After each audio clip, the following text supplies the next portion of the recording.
তে আজ একটা গুরুত্বপূর্ণ দিন। আজ এনসিপিআই এর সাংসদরা তারা আজ মুখ্যমন্ত্রী শুভেন্দু অধিকারীর সঙ্গে বৈঠকে বসবেন। এবার কোন দিক থেকে কিভাবে গুরুত্বপূর্ণ চট করে একবার জেনে নেওয়া যাক। আমার সঙ্গে নয়াদিল্লি থেকে মৈত্রী রয়েছেন। মৈত্রী, অতটা দেখো, দুটো দিক থেকে এই বৈঠক গুরুত্বপূর্ণ। আমার পেছনেই সেই বঙ্গভবন রয়েছে, যেখানে আর কিছুক্ষণ বাদেই রাজ্যের মুখ্যমন্ত্রীর সঙ্গে বৈঠক শুরু হবে এনসিপিআই এর যারা সাংসদরা রয়েছেন তাদের। দুটো কারণে এই বৈঠক অত্যন্ত গুরুত্বপূর্ণ। এক, এনসিপিআই এখনো পর্যন্ত তাদের যে রেকগনিশন, সেই রেকগনিশনটা এনসিপিআই পায়নি। তারা এনডিএর সঙ্গী হিসাবে এনডিএর একের পর এক বৈঠকে তারা যোগ দিচ্ছেন, কিন্তু এনসিপিআই এর যে স্বীকৃতি পাওয়ার কথা ছিল সেটা কিন্তু এখনো ডিউ রয়েছে। এক, এই পরিস্থিতিতে দাঁড়িয়ে মুর্শিদাবাদের 3 সাংসদ কার্যত স্পষ্ট করে দিয়েছেন যে তারা এনসিপিআই এর সঙ্গে থাকলেও এনডিএ এর সঙ্গে নেই, এবং এই পরিস্থিতিতে দাঁড়িয়ে কি ভবিষ্যৎ পরিকল্পনা হবে, কি ব্যবস্থা হবে এনসিপিআই এর, এবং কিভাবেই বা সেই রেকগনিশন পাওয়া যাবে, এটা নিয়েই কিন্তু আজকে এক দফা আলোচনা হতে পারে রাজ্যের মুখ্যমন্ত্রীর সঙ্গে। এর পাশাপাশি এরকম একাধিক সাংসদ রয়েছেন যাদের এলাকায় তাদের যারা কর্মী সমর্থকরা অনেকেই এখনো পর্যন্ত ঘর ছাড়া, এবং তারা এখনো পর্যন্ত তারা বাড়ি ফিরতে পারছেন না। সেই পরিস্থিতিতে দাঁড়িয়ে এবং তার সঙ্গে সঙ্গে তাদের যে উন্নয়ন, নিজের নিজের এলাকার যে উন্নয়ন, সেই উন্নয়ন সুনিশ্চিত করার জন্য কিন্তু বেশ কিছু পদক্ষেপ করার প্রয়োজন আছে। ফলে সেই সমস্ত বিষয় নিয়েও এনসিপিআই এর সাংসদরা তারা সরাসরি মুখ্যমন্ত্রীর সাথে আজকে বসতে চলেছেন, এবং সেই বৈঠক মধ্যাহ্নভোজ এবং বৈঠক সেই দুটোই আর কিছুক্ষণ সময়ের মধ্যেই শুরু হবে। আর কিছুক্ষণের মধ্যেই আমরা আশা করছি এনসিপিআই এর একে একে সাংসদ তারা এসে উপস্থিত হবেন। 19 জন সাংসদ আজকে বৈঠকে উপস্থিত হওয়ার কথা বলে জানিয়েছেন এনসিপিআই এর দলনেতা সুদীপ বন্দ্যোপাধ্যায়। ফলে এবার দেখার যে 19 জন সাংসদের সঙ্গে বৈঠক মুখ্যমন্ত্রীর কোন দিকে এগোয়। অতনু, মৈত্রী, এখানে একটা বিষয় আমি জানতে চাইবো। হ্যাঁ, নিঃসন্দেহে নিজের নিজের এলাকায় যে সমস্যা আছে সেই সমস্যা নিয়ে রাজ্যের মুখ্যমন্ত্রীর সঙ্গে সাংসদরা কথা বলবেন, কারণ তাদের সাংসদ ক্ষেত্র রয়েছে সেই অঞ্চলের মধ্যে কোথায় সমস্যা, ফান্ডিং কিভাবে, কোথায় কি খরচ করবেন, আদৌ খরচ করা সম্ভব কিনা, এই সব বিষয়ে কথা বলবেন। খুব স্বাভাবিক বিষয় এটা। কিন্তু যখন এর আগে এনডিএ বৈঠক এবং 3 জন তাদের মধ্যে বেঁকে বসেছেন যে তারা এনসিপিআইতে আছেন মানেই এনডিএতে আছেন, এমন ভাবার কোনো কারণ নেই, বরং এনডিএকে তারা সমর্থন করবেন না, এরকম একটা জায়গায় দাঁড়িয়ে মুখ্যমন্ত্রীর সঙ্গে বৈঠকে এনসিপিআই এর কি সুবিধা হতে পারে? মানে এনসিপিআইকে তো বৈঠক করতে হবে এনডিএ শীর্ষ নেতৃত্বের সঙ্গে। দেখো, মুখ্যমন্ত্রী কোথাও একটা গিয়ে তাদেরকে দিশা দেখানোর এবং আগামী দিনে এনসিপিআই এর ক্ষেত্রে যদি তাদের কোনো সুবিধা অসুবিধা হয় সেগুলো দেখার ক্ষেত্রেই কিন্তু সহযোগিতা করবে। এবং তুমি যে বিষয়টি বললে, নিশ্চয়ই এনসিপিআই তরফ থেকে সেই বৈঠকও কিন্তু চালিয়ে যাওয়া হচ্ছে। গতকালই আমরা দেখেছি সুদীপ বন্দ্যোপাধ্যায় তিনি প্রধানমন্ত্রীর সঙ্গে গিয়ে দেখা করেছেন। তার আগে গত শুক্রবার শতাব্দী রায়, তাদের ডেপুটি লিডার, তিনি গিয়ে প্রধানমন্ত্রীর সঙ্গে বৈঠক করে এসেছেন, এবং প্রত্যেকেই যখন প্রধানমন্ত্রীর সঙ্গে কথা বলছেন তাদের কিন্তু বক্তব্যের একটা গুরুত্বপূর্ণ পার্ট এই এনসিপিআই এর ভবিষ্যৎ এবং এনসিপিআই রেকগনিশনের বিষয়টি। তার পাশাপাশি দলের নেতারা হিসাবে সুদীপ বন্দ্যোপাধ্যায় তিনি শুভেন্দু অধিকারীর সঙ্গে আগেও দেখা করেছেন, এবং কোথাও একটা গিয়ে তাদের মনে যে ডাউট রয়েছে, যে সন্দেহ রয়েছে, সেই জায়গা থেকেই কোথাও একটা গিয়ে মুখ্যমন্ত্রীর সাথে বিষয় নিয়ে কথা বললে তাদের যদি কোনো সুরাহা বেরোয়, কারণ তিনি বিজেপি দলের অন্যতম শীর্ষ নেতৃত্ব, এবং সেখানে তার কিছু ভূমিকা হতে পারে এই এনসিপিআই এর স্বীকৃতি আনার ক্ষেত্রে, সে কারণেও কিন্তু আলোচনা করা হতে পারে।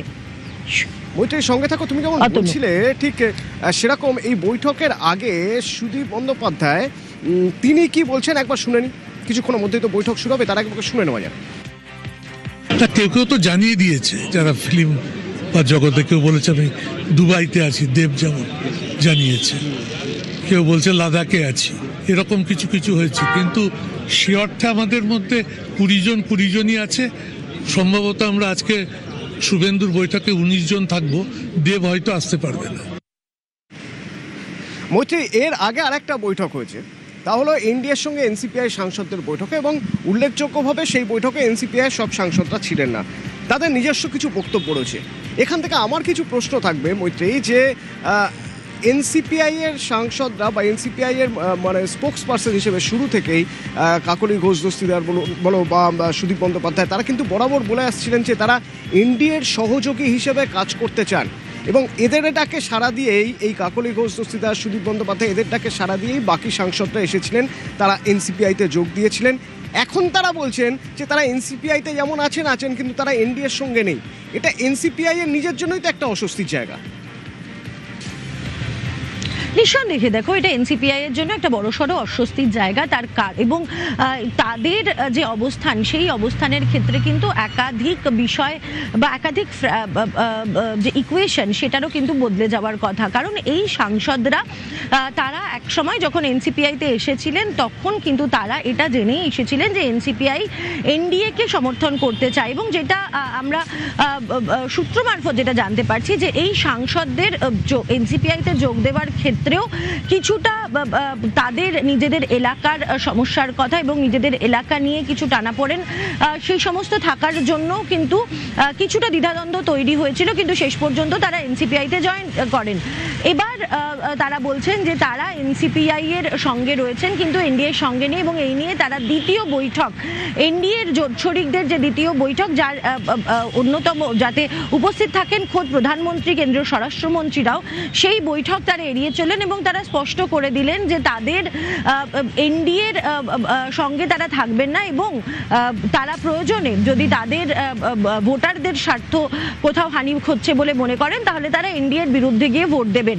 এবার এটা অস্বস্তির কারণ তাদের লিডারদের কাছে এবং এই বক্তব্যই কিন্তু সুদীপ বন্দ্যোপাধ্যায়কে যখন জিজ্ঞেস করা হয়েছিল তিনি কিন্তু কোথাও যখন আজ এনডিএর সঙ্গে বৈঠকেও কি কোথাও একটা ফেস লস হলো এনসিপিআই সাংসদদের, সে প্রসঙ্গে আসবো। তবে এই যাদের কথা তুমি বলছিলে তাদের মধ্যে একজন আবু তাহের এনসিপিআইতে আছেন কিন্তু এনডিএতে থাকবেন না, তিনি জানিয়ে দিচ্ছেন। কি বলছেন একবার শোনা যাক, তার কি বক্তব্য, মানে তার কি ভার্সন, তার মানে কেন তিনি থাকতে চাইছেন না এনডিএতে, শোনা যাক।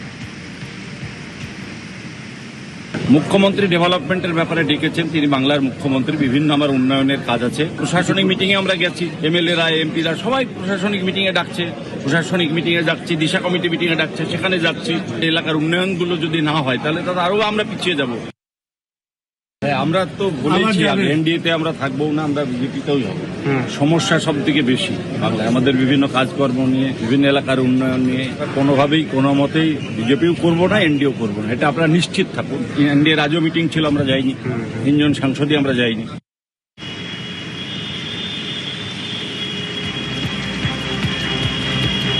তিনজন সাংসদ ছাড়াই এনসিপিআই সাংসদদের এনডিএ বৈঠকে যেতে হয়েছে।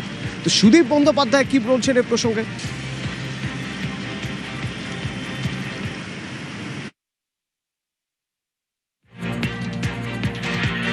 মুর্শিদাবাদের এনডিএর মিটিংরা এমপিরা কাল আমার বাড়িতে এসেছিলেন, তারা অবশ্যই এটা জানতে চাইছেন যে আমাদের এনসিপিআই এর স্বীকৃতিটা করাও। এনডিএর সঙ্গে মিলেমিশে থাকার থেকে এনসিপিআই এর সঙ্গে থাকার সুবিধা বেশি, কিন্তু তারা অবশ্যই আজকে একটাই মিটিং 12টায় পৌঁছবে। মৈত্রী, লোকসভা বা রাজ্যসভায় যে কোনো বিল পাস করাতে গেলে সংখ্যা ভীষণভাবে জরুরি। এই সংখ্যাতত্ত্বের জায়গা থেকে একজন সাংসদ বা একটি এক নাম্বার এটাও ভীষণভাবে জরুরি। সেখানে প্রথম থেকেই এনডিএ একটা চেষ্টা থাকবে যে তারা যে বিলগুলো আনছেন সেই বিলগুলো যাতে পাস হয়ে যায় তার জন্য তাদের সংখ্যা দরকার, মেজরিটি দরকার। এইরকম একটা জায়গায় এনসিপিআই প্রথমে বলেছিল যে তারা এনডিএর সঙ্গে থাকবে, এখনও বলছে, কিন্তু এনসিপিআই সবাই বলছেন না। 1, 2, 3 তিনজনের 3টে সংখ্যা কমে গেল, তারা এনডিএর সঙ্গে নেই। এইরকম একটা জায়গায় এনডিএর সঙ্গে যখন এনসিপিআই এর বাকি সাংসদরা তারা বৈঠক করতে গেছেন, স্বাভাবিকভাবেই তাদের কাছে নিশ্চয়ই জানতে চাওয়া হয়েছে যে এই 3 জন এলেন না কেন, এই 3 জন যে কমে গেল সেটার কি হবে। ভিতরের খবর কিছু বুঝতে পারছো বা জানতে পারছো কি হয়েছিল এই এনডিএ এবং এনসিপিআই এর সাংসদদের বৈঠকে? দেখো, এনসিপিআই এর শুধু এনসিপিআই সাংসদদের বৈঠক হয়নি, এনডিএর এই বৈঠকে সমস্ত সাংসদরা উপস্থিত ছিলেন।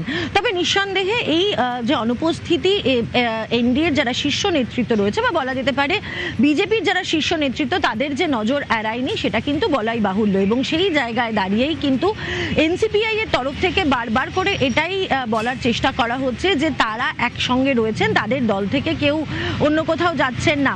ফলে তাদের তরফ থেকেও কিন্তু কিন্তু তারা এনডিএর যারা মূল বড় শরিক বিজেপির যারা শীর্ষ নেতৃত্ব রয়েছে তাদের কাছে এই বার্তা পৌঁছে দিচ্ছেন যে এনসিপিআই এখনো পর্যন্ত স্বীকৃতি পায়নি। ফলে সে জায়গায় দাঁড়িয়ে এনসিপিআই এর যারা এনসিপিআইতে যোগ দেওয়া সেই সমস্ত সাংসদরা তাদের মধ্যে দ্বিধা দ্বন্দ্ব আসা খুব স্বাভাবিক। তার কারণ যদি তুমি এই মুহূর্তে আইনগতভাবে দেখো তাহলে এই 20 জন সাংসদ তারা এনসিপিআইতে যোগ দিয়েছেন, তাদের এখনো পর্যন্ত অফিসিয়াল রেকগনিশন নেই। এমনকি সংসদে বক্তব্য রাখার সময় তাদেরকে কিন্তু এআইটিসি এমপি বলেই তাদেরকে পরিচয় দেওয়া হচ্ছে।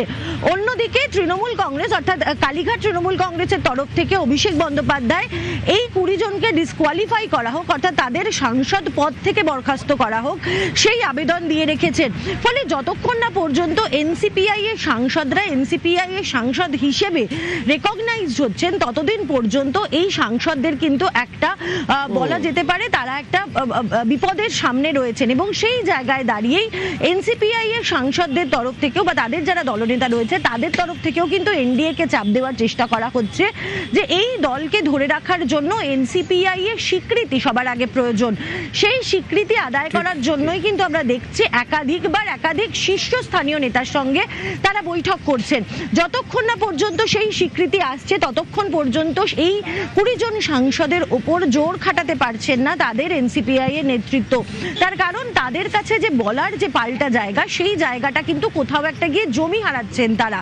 ফলে সেই জায়গা থেকে দাঁড়িয়ে আজকের বৈঠকও কিন্তু অত্যন্ত গুরুত্বপূর্ণ এবং দেখার যে আগামী দিনে বিজেপি বা এনডিএর তরফ থেকে কি পদক্ষেপ করা হয়। তার কারণ তুমি যে বিষয়টি বললে সেটা সত্যি অত্যন্ত গুরুত্বপূর্ণ। তার কারণ এই মুহূর্তে এনডিএ যেটা চাইছে তাদের নজরে যেটা সব থেকে বেশি এই মুহূর্তে গুরুত্বপূর্ণ সেটা হচ্ছে ডিলিমিটেশন বিল।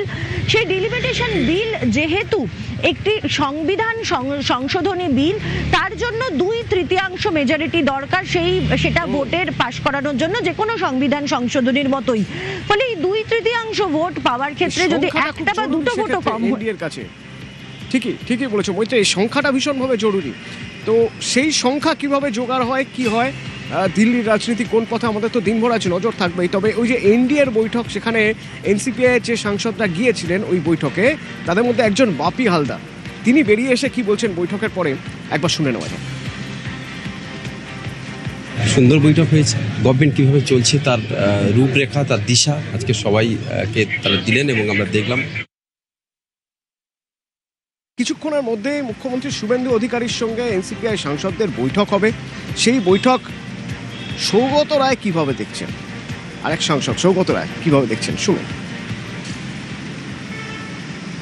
अच्छा ये उसमें बहुत नाराजगी है ये 20 एमपीज को, उसको इलाका में उसको मार पड़ रहा है तो वो लोग शुभेंदु से जवाब मांगते हैं।